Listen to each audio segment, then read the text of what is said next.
On camera. Okay. Today is March the 6th, 2017, and my name is Ed Woods. I'm a volunteer at the Atlanta History Center, and with me is Sue Verhoff and Roger Soise, okay, also as volunteers. We're here today to record the oral history of Mr. Glenn Lamar Smith. Mr. Smith's history is being recorded live for the Library of Congress project, and we are honored to have you with us today, sir. And thank you for participating in the project. Thank you, Ed. And we're going to go back a little bit prior to your military service. Can you give us a little background on yourself? Sure. Where did you grow up at? What did you do? What enticed you to join the service? And so forth, okay? Okay. My name is Glenn Lamar Smith, and I was born June 20th, 1941 in Mobile, Alabama. I was the first child of Jessie Delamar Smith and Mary Ellen Murphy Smith, and she spelled her maiden name M-U-R-P-H-R-E-E, which is a variant, an Irish variant. Two brothers and one sister followed. Gerard Palmer Smith, he goes by Jerry, David Raymond Smith, and Linda Joy Smith, now Mrs. Joe Fell, were my siblings. Jerry had a distinguished career with the Mobile Fire Department, retiring as a captain. He was married 4 times to 3 women. Number 1 wife was also number 3. He has a daughter, Anna, and Jerry still lives in Mobile, where he does a lot of fishing on Mobile Bay. Linda is a retired paralegal and married to a Marine veteran, Sergeant Joe Fell. Joe is medically retired from the Marine Corps, and he earned a Bronze Star with V for Valor and a couple of Purple Hearts. Joe and Linda have 1 child, Brandon, who is an executive with Enterprise Automotive in Pensacola, Florida. David's whereabouts are unknown. He had a checkered life of drug and alcohol abuse and a criminal record. During World War II, my father was drafted, but because he had hearing in only 1 ear, he was limited to stateside duty. He became a medical orderly and never advanced beyond PFC. Me and my mother followed Father from Mobile to Abilene, Texas, and then on to Washington, D.C., where he was assigned to Walter Reed Hospital. My memories of World War II are kind of sketchy, but I do have one lingering special memory. My father would occasionally allow me to accompany him to Walter Reed and help him deliver food trays to wounded soldiers. I still have vivid memories of one in particular, a Nisei soldier who was very kind to me. He was a veteran, I believe, of the 442nd Regimental Combat Team, the all-Japanese team or combat team that came mainly out of Hawaii and California. After the war, the family, which at the time consisted of father, mother, and me, moved around the city of Mobile quite a bit before finally settling in the West Lawn area in a small 2-bedroom, 1-bath house that was built primarily for veterans. They were designed to be affordable for the veterans of World War II. My father had quit school after the 8th grade.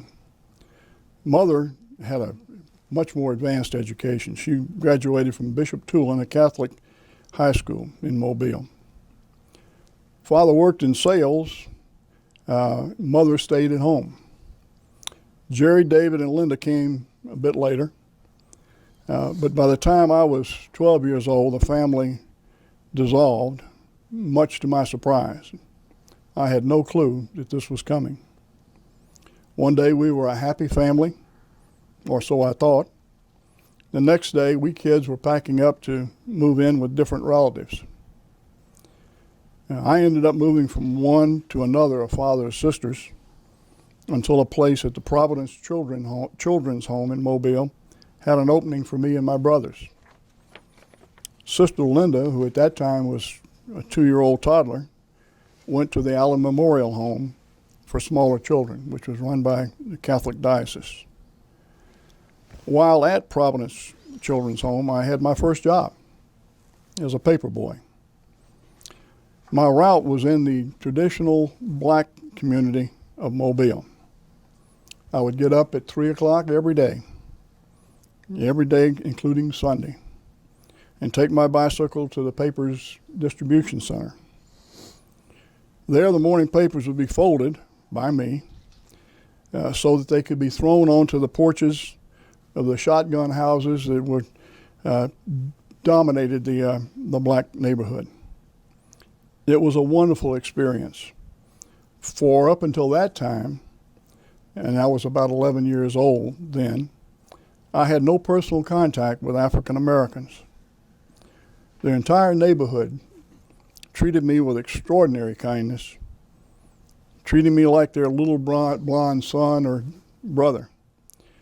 That experience imprinted on me a totally different picture of the black community that was generally portrayed in segregationist Alabama of the mid-50s.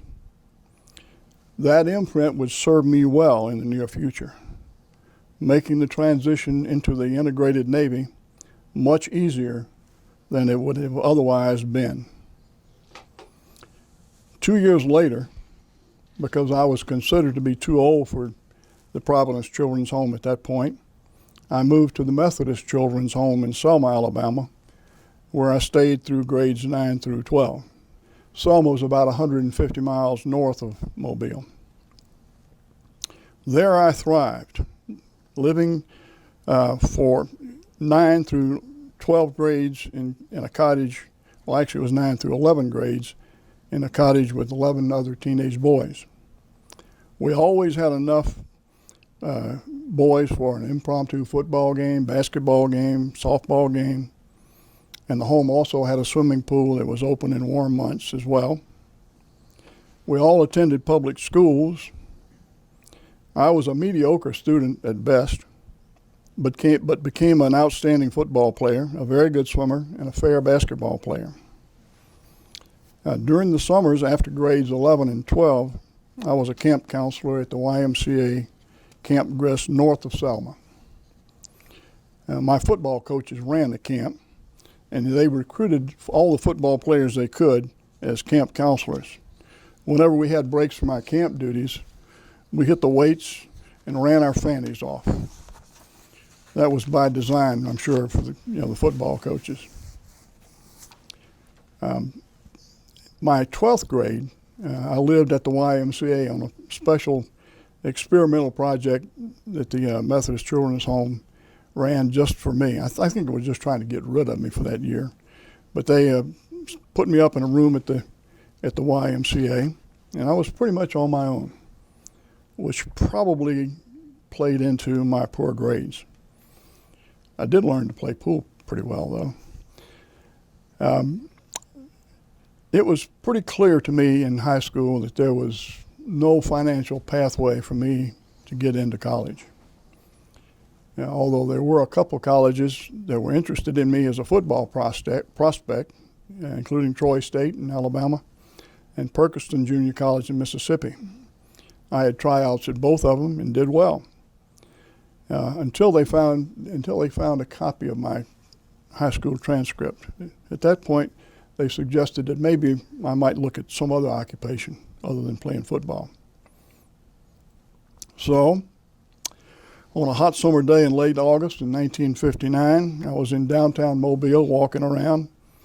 Had, I think, just been to a movie and was getting ready to head home. I saw this large street sign. It's a famous street sign that has a picture of an American blue jacket and holding the hand of a boy standing on the street in the harbor and looking out to sea. Well, that fascinated me. I walked into the Navy recruiting office, took a written test, and 3 days later was on a bus to Birmingham in the military screening office for another physical, a physical rather, and more written tests. On the 2nd of September 1959, I took the oath of enlistment, boarded my first airplane for San Diego, and began a career that would last 28 years and 10 months and take me from seaman recruit through all 9 enlisted grades to Master Chief Petty Officer, all 4 warrant grades, today there are 5, and to retirement as a lieutenant commander. Now, shall I go into boot camp? Oh, actually, yeah, your story is extremely fascinating, and I don't have, I'm impressed. And, well, I'm depressed. Well, you're depressed?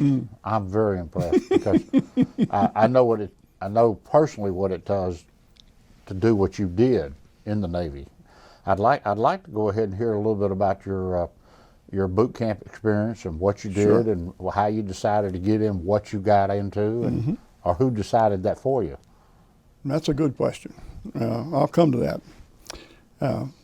Boot camp was in San Diego, and it was, for me, quite an eye-opener.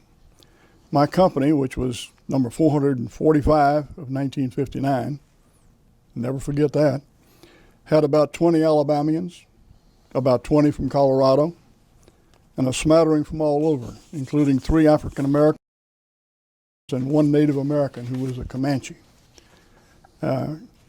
Here, my earlier contact with minorities paid real dividends.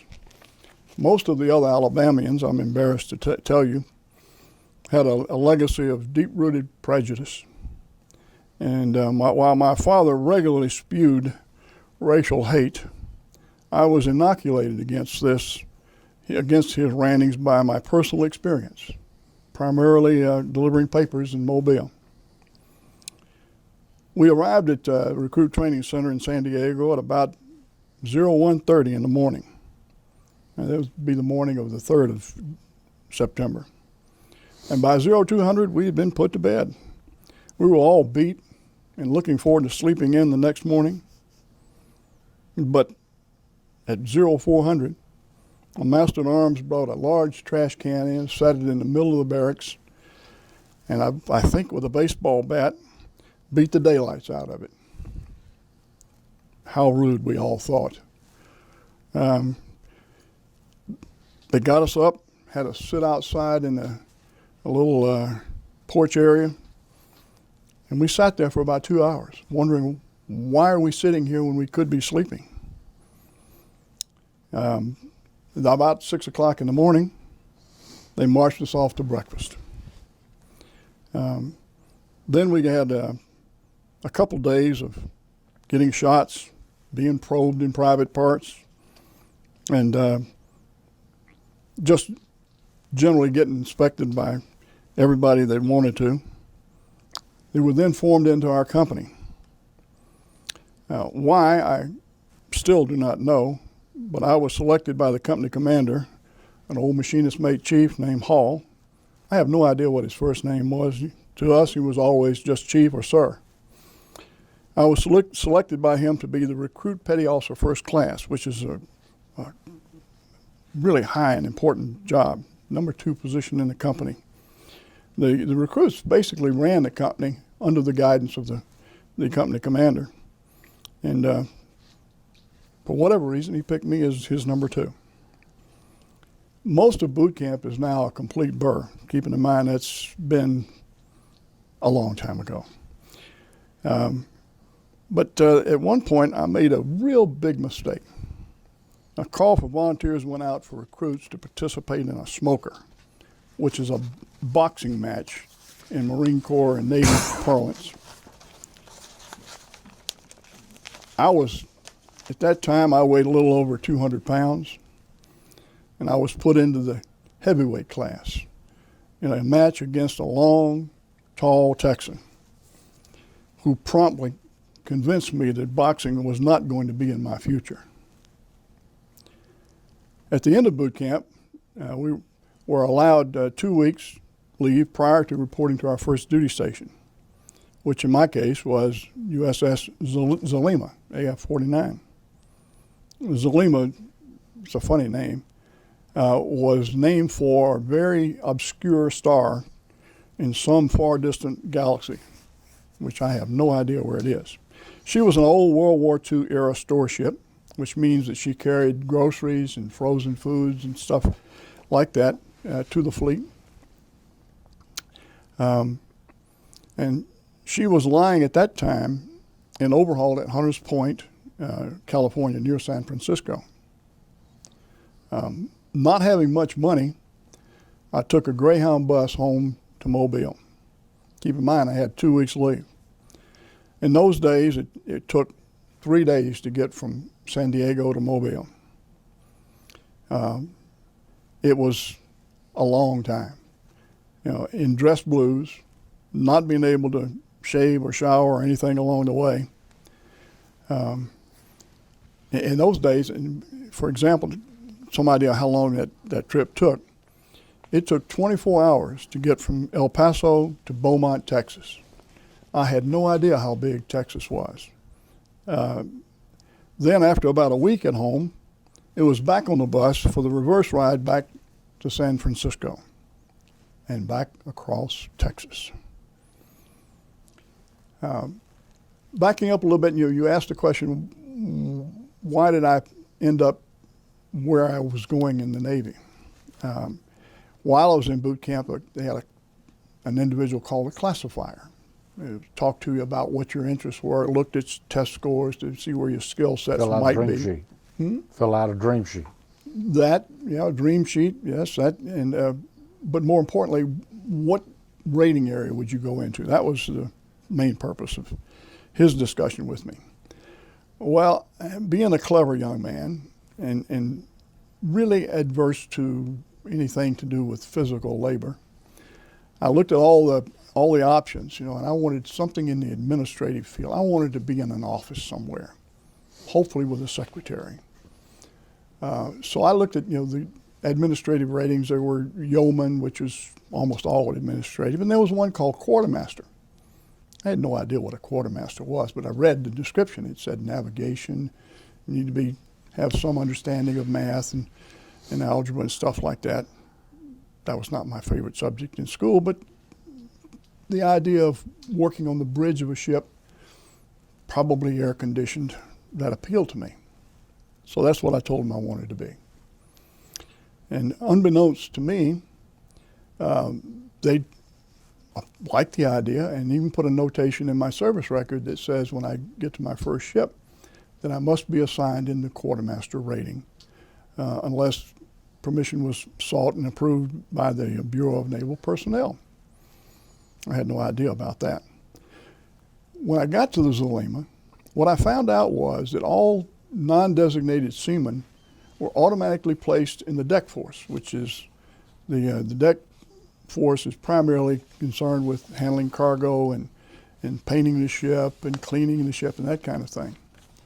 Because I had this little notation in there, when I first reported aboard, I went to see the executive officer, and he looked at my record from boot camp and in kind of a grumpy way said, darn it, I need seamen in the deck force. But I got this order from Bureau of Naval Personnel says I can't do that with you. I've got to send you to the bridge to be a quartermaster. I don't like that, but that's what my orders are, so that's where you're going. Get out of here. Aye, aye, sir. And so I did. And so I climbed up to the bridge and reported to the senior quartermaster, and that's where I started, and that's where I stayed for my entire career, more or less. When I arrived in San Francisco, after the long trip across Texas and the rest of the Southwest, it was late in the day, and I had to take a taxi to Hunters Point. There was no other transportation out to Hunters Point. It's way up to the north of, to the south of San Francisco. So I didn't have a lot of money, and there was a Coast Guardsman in the Greyhound bus station, and I asked him where he was going. And he said he's going to Hunters Point. And I said, let's share a taxi. So we did. Well, this Coast Guardsman was an old salt. He was a full seaman. He had 3 stripes. I only had 2. And being a salty old dog, I think he tried to impress me by smoking marijuana on the trip out. I had no idea what he was smoking. I had never experienced anything to do with marijuana. In fact, I didn't even know until about, I don't know, maybe 10 years later in a training session about drug abuse. We were all given, we weren't given marijuana, but somebody lit a marijuana cigarette so we could smell what it smelled like. And when that had happened, a bell went off in my head. And I said, that's what that Coast Guardsman was doing back in 1959. And so he did me a big favor because it made me nauseous just smelling that stuff. And to this day, I have never smoked a cigarette. Never have. Thank you, Coastie. I appreciate what you did for me. The next 3 years, which was in my first duty station aboard Zelima, the Zelima took me on a world tour. We visited Seattle. That was the first port that I ever went to in the middle of the winter. January in Seattle in the middle of a snowstorm. It was beautiful, but I had never seen snow before, or at least I never, in my memory anyway. We went to Hong Kong, Sasebo, Japan, Nagasaki, Iwakuni, Okinawa, Kaohsiung on Taiwan, Subic Bay in the Philippines, and Pearl Harbor, and a number of other unremembered places. At the end of about 3 years, near the end of my enlistment, and by that time I had reached Quartermaster Second Class, which is E5, I decided to expand my horizons, and I volunteered for submarine duty. I had previously volunteered to go into EOD, which most people would think of today as SEALs, but when I was interviewed for that, I didn't pass muster. But I did pass muster for submarine duty. By the end of 1962, I had completed submarine school and was in advanced navigation school in Dam Neck, Virginia, which is just outside Norfolk, as you know, I'm sure, Ed, in October of 1962. That meant I was one of very few sailors in Norfolk, Virginia in late October and early November of 1962. I made a point of visiting the waterfront, a few bars on the waterfront, and found only one ship in port, and she was in dry dock. The Cuban Missile Crisis was in full swing, and I had missed it.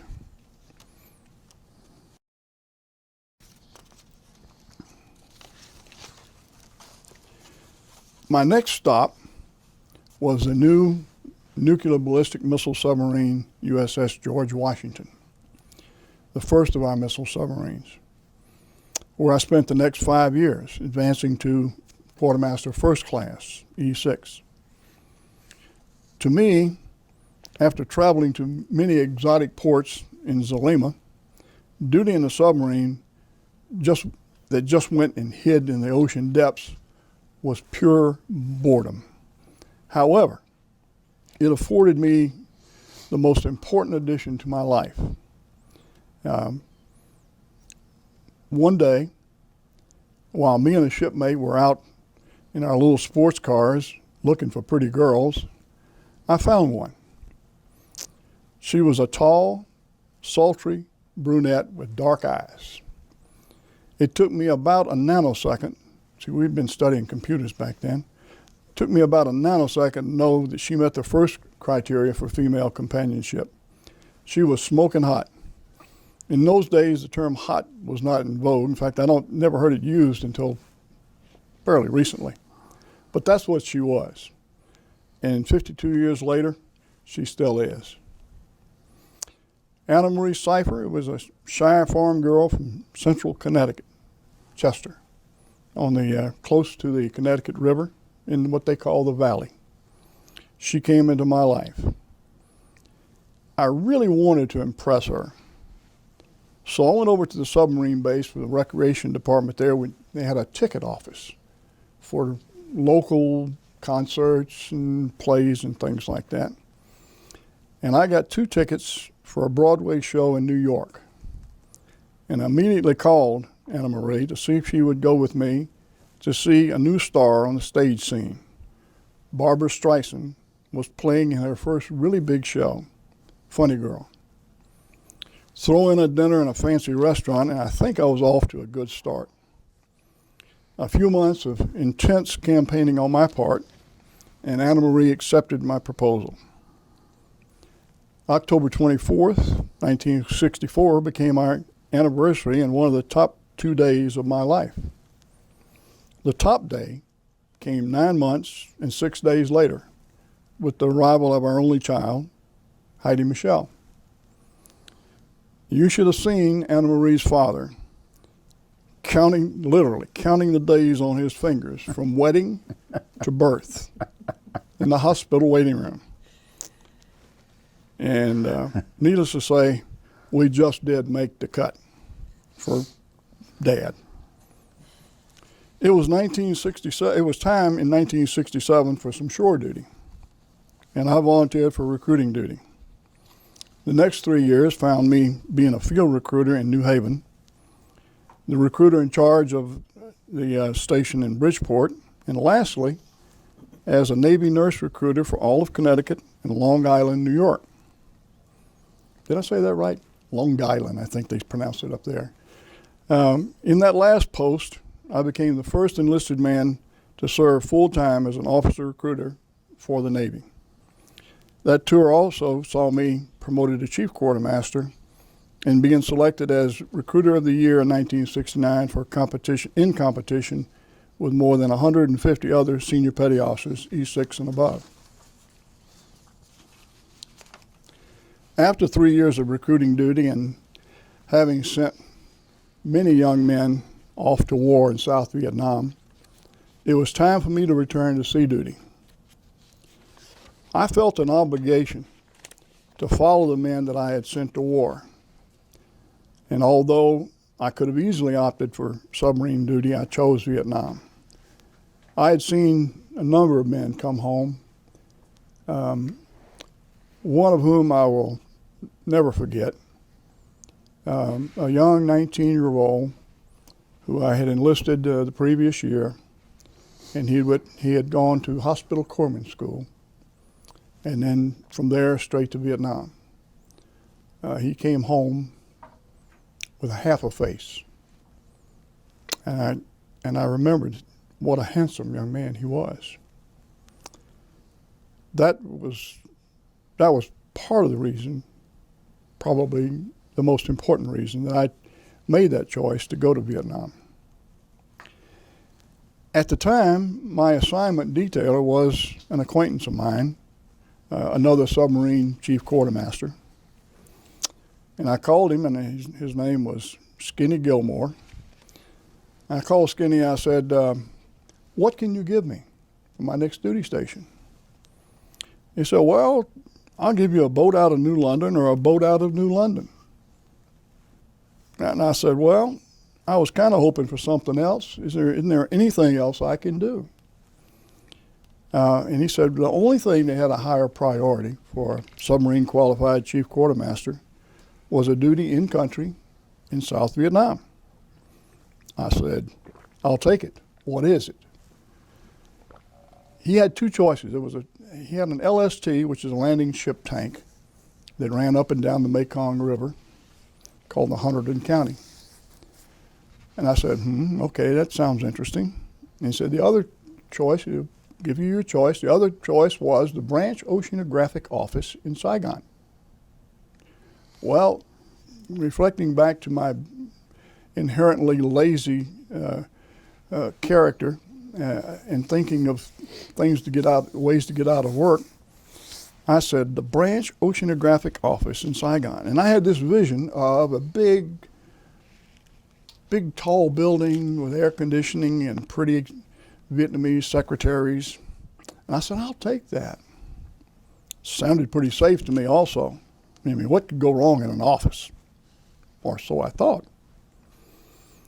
Well, the day I arrived, I was met by the officer in charge of the Branch Oceanographic Office at Tonsanut Air Force Base. And we got in his little Jeep and we started driving. And we drove through downtown Saigon, past a number of skyscrapers and nice looking hotels and things like that. And we kept on going and kept on going and made a lot of turns and twists and what have you. And ended up in a little village about a half hour down river from Saigon called Phuon. Turns out it was the smallest naval unit in Vietnam. We had 2 Quonset huts, one of which was a warehouse. The other was living quarters for the crew. The unit complement consisted of 6 American enlisted sailors. It was commanded by a lieutenant or lieutenant junior grade, a Vietnamese armed guard, and 14 mongrel dogs, Vietnamese dogs. These dogs served as our early warning system. Any close approach by a Vietnamese other than our armed guard brought out our yelping pack. Our mission at the Branch Oceanographic Office in Saigon, which was not in Saigon, that was just the address, was to supply charts and maps to all the United States, Australian, Korean, Thai, and any other allied services operating on Vietnamese waters, and to also provide navigation advice to the Republic of Vietnam Navy.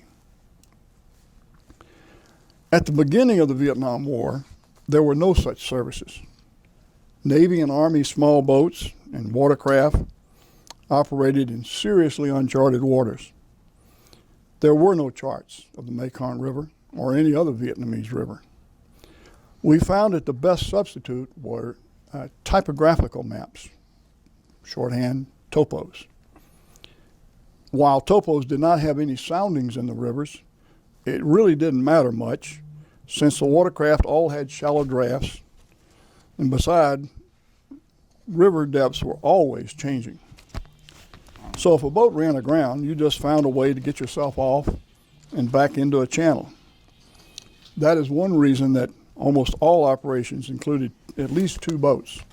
Mutual fire support was critical and important, but towing services to help each other off a bar was also a key factor. When I arrived in May of 1970 to take up the post of assistant officer in charge at the Branch Oceanographic Office, Saigon, much of our duties were pretty routine. Issuing charts and maps is basically a simple supply function. However, it became quickly apparent to me from reading reports of navigation errors throughout Vietnam that our customers needed some help in the navigation area. So I convinced the officer in charge to allow me to take the show on the road. Over the next year, usually accompanied by one of my men, I traveled to every possible part of Vietnam that could be accessed by water, from Da Nang in the north to Son On Doc in the south, and all up and down the Mekong River, from its several mouths to the Cambodian border and back. A little sidelight there is, on one of my trips into the Mekong, I came back into Saigon carrying my M16 and a .45 caliber pistol, and I was on my way back to the branch office, and so I stopped into a hotel and picked up a copy of the Stars and Stripes, which most people will recognize as the newspaper of the military that's published. And the headline read something like, "Nixon says there are no armed American troops in Cambodia." Well, I looked at my M16 and I looked at my .45, and I remembered that just the day before I had been, I shouldn't probably say this, it might be a secret, but I was in Cambodia. I really shouldn't have been there, but I was there anyway. So that kind of embedded in me a strong suspicion of printed media that I retain to this day. One of my most interesting trips was aboard a small refrigerated vessel. Navy designation was YFR 889. It had no name. It was about 70 feet long, not much bigger than a workboat, and it carried mainly food and repair parts to the large support vessels that were anchored in the Mekong River from the main Navy base in Ya Bay. These vessels were anchored in the river to support PBRs, the patrol boats, and also swift boats that operated in the Mekong River. It was a week-long trip, and the YFR 889 was commanded by a chief bosun mate, who I am still to this day convinced was slightly deranged.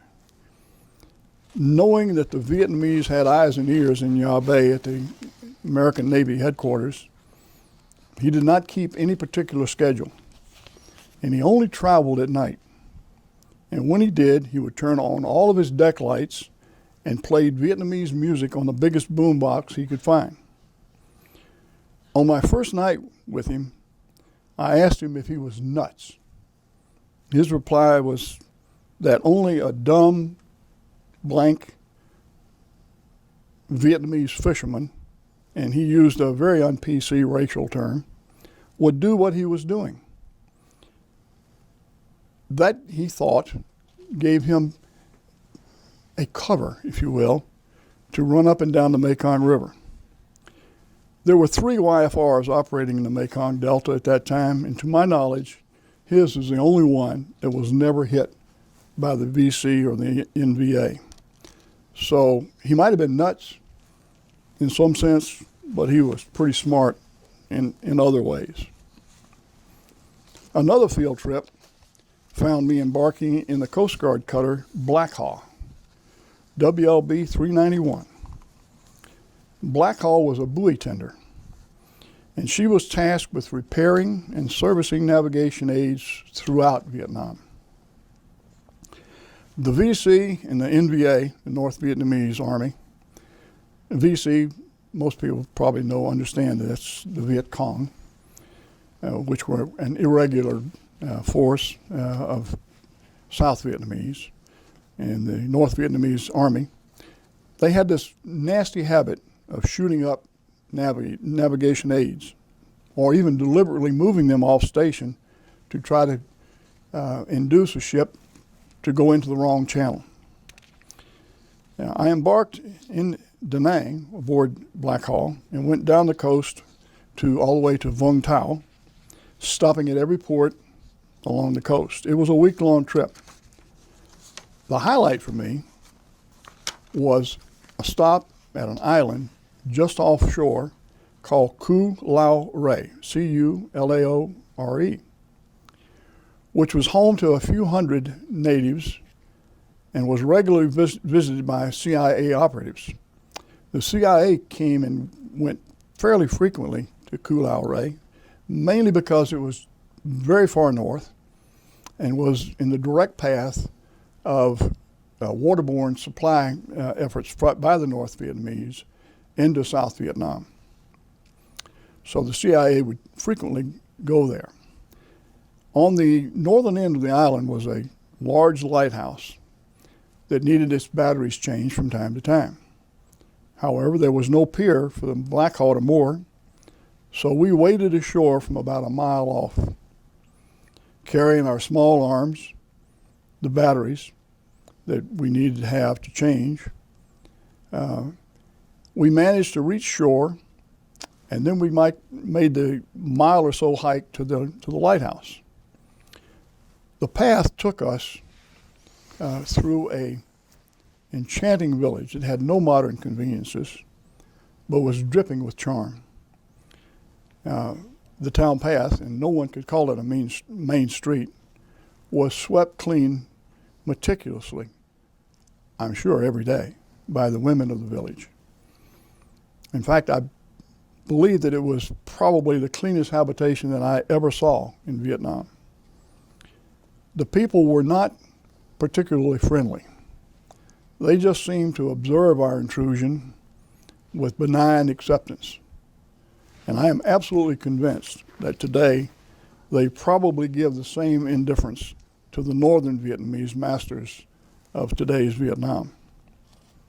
These people were living in at least the last century, maybe even further back. They hadn't changed much, I'm sure, in a long time. At the branch office, we had a small boat, a Boston whaler by trade name, that served as our emergency transportation to and from Saigon or Nha Bay if the roads were closed or deemed to be too dangerous to travel. We would take it out at least once a week just to be sure that it was still working properly, or any time after we'd conducted maintenance. That led to the only really bad day of my tour, April 16th, 1971. Myself, a fellow chief from the Military Advisory Command, Vietnam, a radioman named Radioman Chief Dennis Davidge, who was visiting the branch, and our yeoman, Communications Yeoman Third Class David Cowitz, decided to take the whaler out for a test run. We had gone a few miles upriver when we made a turn into a small canal by mistake. By the time we realized our error and turned around, we had fallen into a VC ambush. We were in and out of the fire zone in less than a few seconds. However, David received a mortal wound, and I had a small scratch from AK-47 rounds.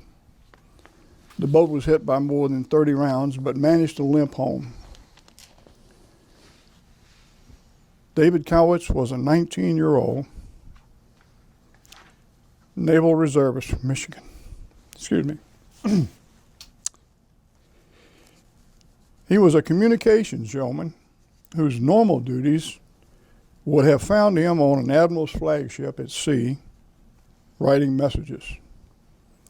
I never did figure out how the Navy felt he should be in country, Vietnam.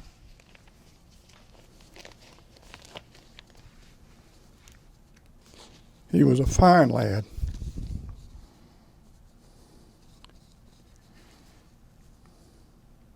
And his loss still haunts me to this day. I'm sorry. On May 1st, 1971, I flew out of Tan Son Nhut Air Base, swearing never to return to Vietnam. A pledge that a year later would be unfulfilled. More on that in a minute. Near the end of my Vietnam in-country tour, I learned that I had been selected for warrant officer. So after leaving Vietnam, I went to the submarine base at New London, Connecticut to wait for the next class for new warrant officers, which did not start until August 1971. My first assignment as an officer was to the aircraft carrier Saratoga. And in February 1972, we sailed to Yankee Station, which was located off the coast of, you guessed it, Vietnam, where we launched airstrikes into both South and North Vietnam for the next year. One day, the captain decided he had a special liaison mission in Vietnam for one of his officers. Knowing that I had just returned from that country, I got the job, and within hours, I was landing back in Da Nang, where I spent about a week until I could catch another flight out of that war-torn country. So in mid-1972, I finally took my last look at Da Nang's Marble Mountains from the window of Saratoga's carrier onboard delivery aircraft. The rest of my naval career saw duty in the salvage ship Reclaimer, submarine salvage ship Kukal, floating dry dock Oak Ridge, submarine tenders Holland and Hunley, and shore stations at Pensacola and Kings Bay, Georgia. Anne-Marie and I also lived in Connecticut, Virginia, Hawaii, Georgia, Spain, and twice in Scotland. I retired on June 30, 1988. When I was a chief warrant officer with about 12 years of service and only a GED in my education resume, an astute superior gently suggested that a formal education might be helpful in my career. So over the next 12 plus years, I earned a Bachelor of Science by attending college at nights and weekends in between deployments. During that time, I attended the universities of Hawaii at Manoa, Maryland at Rota, Spain, and Holy Loch, Scotland, West Florida in Pensacola, Valdosta State Branch at Kings Bay, Georgia, and finally earned my degree in 1987 from the University of the State of New York.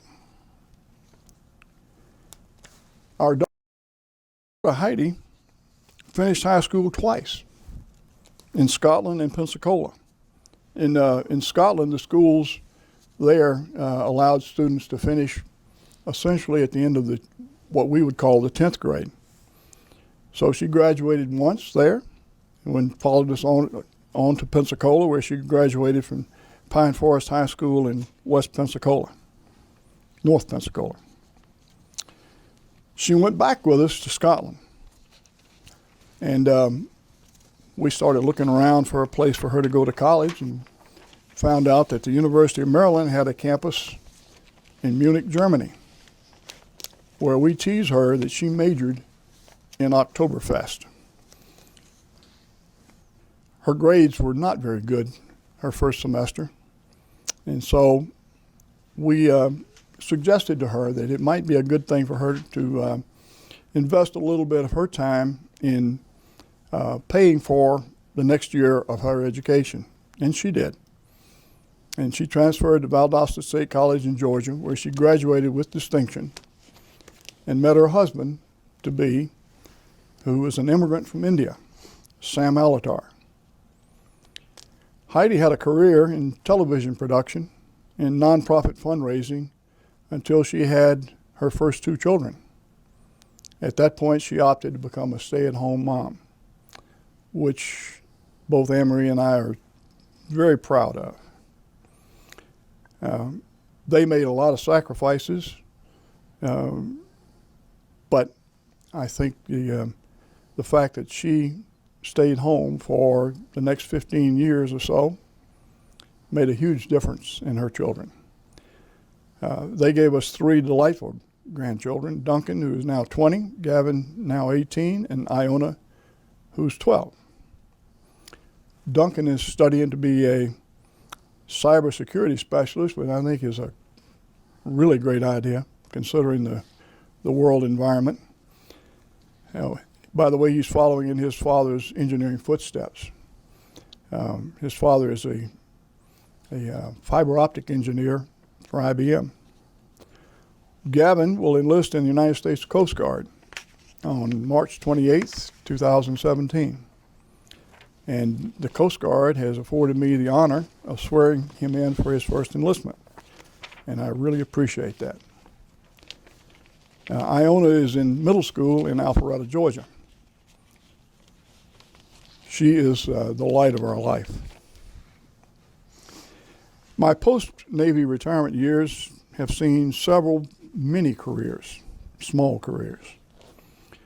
Anne-Marie and I owned a bookstore in St. Mary's, Georgia for 8 years, and would probably still be doing it, except for the fact that being a sole proprietor of a small business requires 7 days a week of work, and we both got tired of that. So after 8 years, we sold it.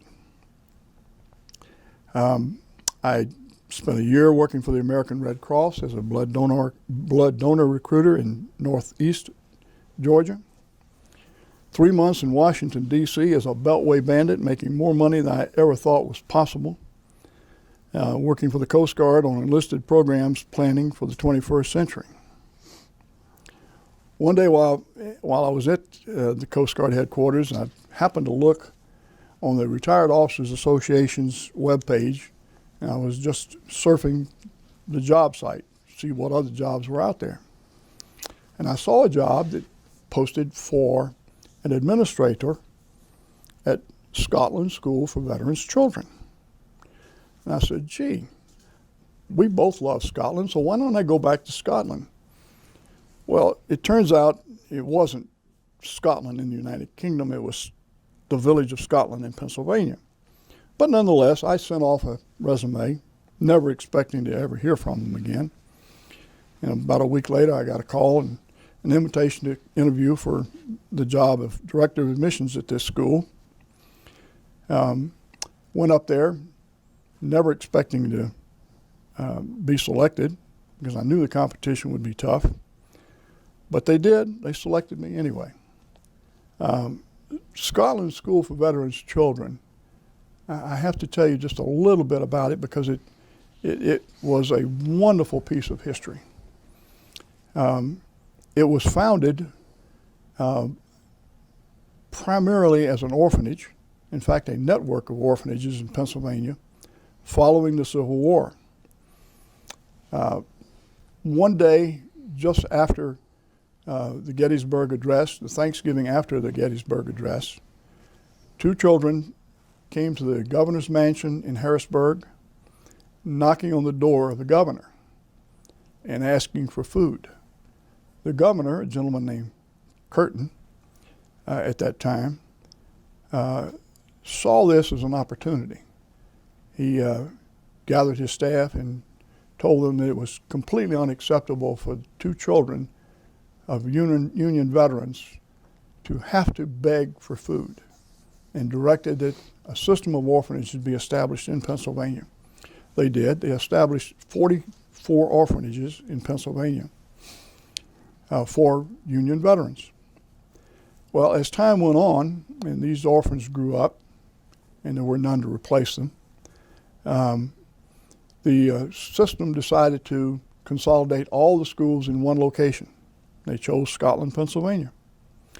And Scotland School remained there, serving not just orphans, but children of veterans of the military that lived in Pennsylvania. It had a 110-year run, and finally in 2005, it was disestablished, primarily due to budget constraints. But I had a wonderful 3 years there, working with some incredible children. In April 1987, I embarked on a career of public service, joining the Rotary Club of Camden County, Georgia. In the last 30 years, I have served my community through Rotary as a local club president and international officer, a district governor. In my Rotary duties, I have visited more than 300 Rotary clubs in many states and the countries of Japan, Bolivia, Canada, and Scotland. My life partner for more than 52 years, Anne Marie, has also had an amazing career as a mother first. She did like our daughter. She stayed out of the work. She left her career as a secretary when our daughter was born and stayed out until our daughter left the house. But then she embarked on a career as a college administrator in the University System of Georgia, from which she retired in 2003. She has also accumulated an impressive resume of community service through her churches and several hospice organizations. We now live in Northeast Alabama. We're in the process of selling our home so we can move to Lake Arrowhead near Canton, Georgia, so that we can be closer to our daughter and her family, especially 12-year-old Iona. That's where I am today. Quite honestly, I'm mesmerized. I enjoyed it. I really did. I enjoyed, as being Navy myself, hearing your side of what the Navy, another function the Navy had in Vietnam. There were things I did not know, and I appreciate you sharing that with us. Thank you. Very much appreciated. Do you have anything else that you would like to add? Well, just another little side note. You're not the only one that didn't know about it. Even the commander of Naval Forces Vietnam didn't even know we were there. And I say that kind of jokingly, but I doubt that he did. Admiral Zumwalt was the commander when I arrived in country. We had a kind of an unusual command structure at the branch oceanographic office. Administratively, the officer in charge reported directly to the oceanographic office in Washington, D.C. He also had a chain of command reporting function to the Military Advisory Command Vietnam, to the naval commander, who was a vice admiral. Of course, a lieutenant rarely sees a vice admiral. So we were kind of left alone completely out in our little compound. One time, about halfway through my tour, the first Master Chief Petty Officer of the Navy, a Master Chief Gunner's mate named Delbert Black, made a flying trip to Vietnam. And apparently he asked the question of somebody at Military Advisory Command. He said he wanted to see a small Navy unit. And somebody there knew we were there and brought him out to our little compound. So he came out to see 7 sailors, which I thought was incredible for the Master Chief Petty Officer of the Navy to come seek us out. It's a big deal. Yeah, it was a huge deal for us. And I was the only chief there. So he and I had a very nice conversation. I want to take the time and tell you that we appreciate you being here and taking the time. Thank you. Because I know that you came a long ways to be here and share your story with us. It was a distinct pleasure. Sue, Roger? I do have one question for Sure. you. I'm still stunned by the fact that there were not proper charts made of the inland waterways. How can that be? Well, there was no real need. And in fact, you could print a chart of the Mekong River today. To do that, you would have to do sounding surveys through a myriad of waters. I mean, if you look at the Mekong River, from the time you cross from Cambodia into Vietnam, it is an alluvial plain, a delta, much like the delta of the Mississippi. It's constantly changing. You could do a sounding today, and tomorrow it would have changed completely. The channels, what channels there are constantly changing. And plus the fact that, all of our vessels, the operational warfighting vessels that we had very shallow drafts. And it didn't matter, whether it was 2 feet of water or 10 feet of water. It didn't really care. It would have cost an incredible amount of money to do soundings throughout the river system, the delta of the Mekong. It would just be impossible. So what did you do when you took your show on the road, as you said? What specifically did you do as you traveled? Good question. I visited anybody that operated boats on the waterways. I would visit them. I would talk to usually I would make a courtesy call on the commander, whoever it was, and ask, who should I talk to talk about navigation on the waterways. And he would hand me off to one of his chiefs or a junior officer, and we would basically, what I would do is I would tell them what services we had at the branch office in Saigon, because many people didn't even know we were there. They would order their topographical maps from Washington, D.C. in many cases, thinking that was the only repository. And in fact, I had a big warehouse full of them sitting right there in their backyard. So it's just like any other business. I mean, you have to advertise, and that's what I was doing. I was in the advertising business, telling them what we were, where we were. And occasionally some would come and visit us, but in most cases they would send their requisitions for what they needed through what we call the guard mail. which is just mail that went through the military system. But occasionally some would come find us, which that amazed me because I had a hard time finding it. You know, the first 2 or 3 times I left the compound, went out somewhere and trying to find my way back, sometimes I had hope for breadcrumbs but couldn't find any. But it really was. When I say it was the smallest Navy unit in Vietnam, I'm not exaggerating. And it was in the middle of nowhere. It wasn't in a big office building in Saigon. And I didn't have a pretty Vietnamese Wasn't what you was secretary. looking for. You know, I would, trust me, I really wasn't looking for that because Anne-Marie would have not taken that very kindly, I'm sure. Were the boats that you used, were they prop driven or were they jet propelled?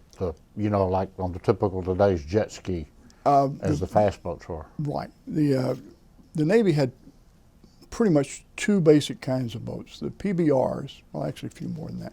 The PBRs had those jets you're talking about. It's a propulsion system, a water jet propulsion system, which you could reverse in an instant. You know, you could turn 180 degrees on a PBR within the length of the craft. The swift boats were propeller driven.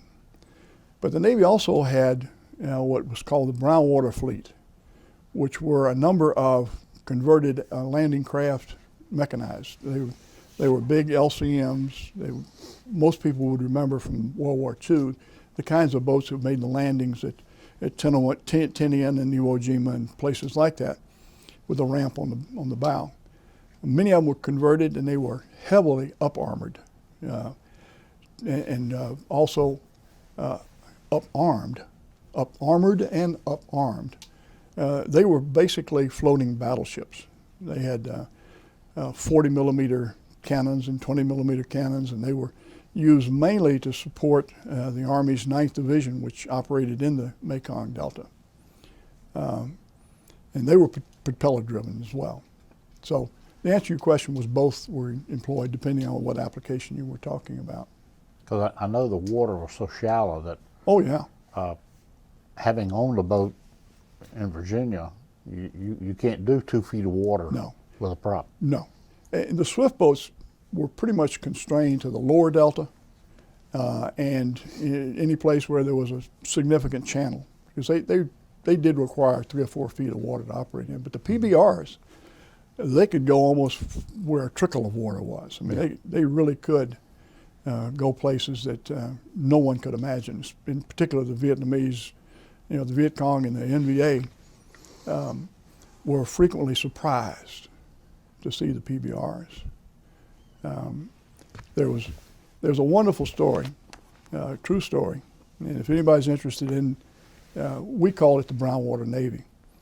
But there is the story of a bosun mate chief named James Williams, who has a destroyer named after him.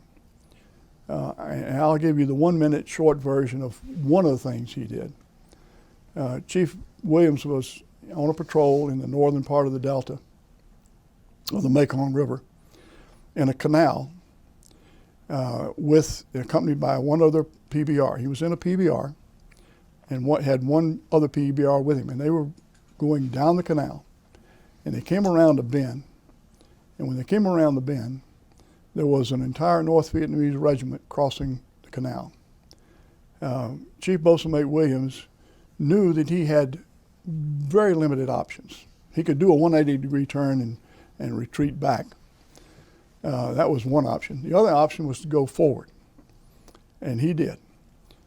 He went ahead full speed and told his following boat to follow me, and he went through this North Vietnamese regiment at full speed. And at the end of the day, helicopters came in later and claimed that they saw over 1,000 North Vietnamese on the riverbanks and in the river. He had wiped out essentially an entire North Vietnamese regiment. And that story can be found easily by going on, just Googling Chief Bosun Mate James Williams. He won the Medal of Honor. He also had, I think, 1 or 2 Navy Crosses, and he had a boatload of other awards. He was the bravest man I've ever heard of. Well, Any question, Roger? No, I think he's pretty well nailed this stuff down. I'm impressed as all get out. Well, like I said, I want to tell you that I appreciate your service. Thank you, sir. And I know you've been told that many times. And I appreciate yours. And we feel very honored that you took the time to come. And we wish you a safe trip back home. Thank you. Roll Tide. No, not necessarily. Not necessarily. You can edit that out. You go ahead and roll all you want. I wore my crimson jacket just for the. Thank you. Thank Thank you. you for coming. We appreciate it. That was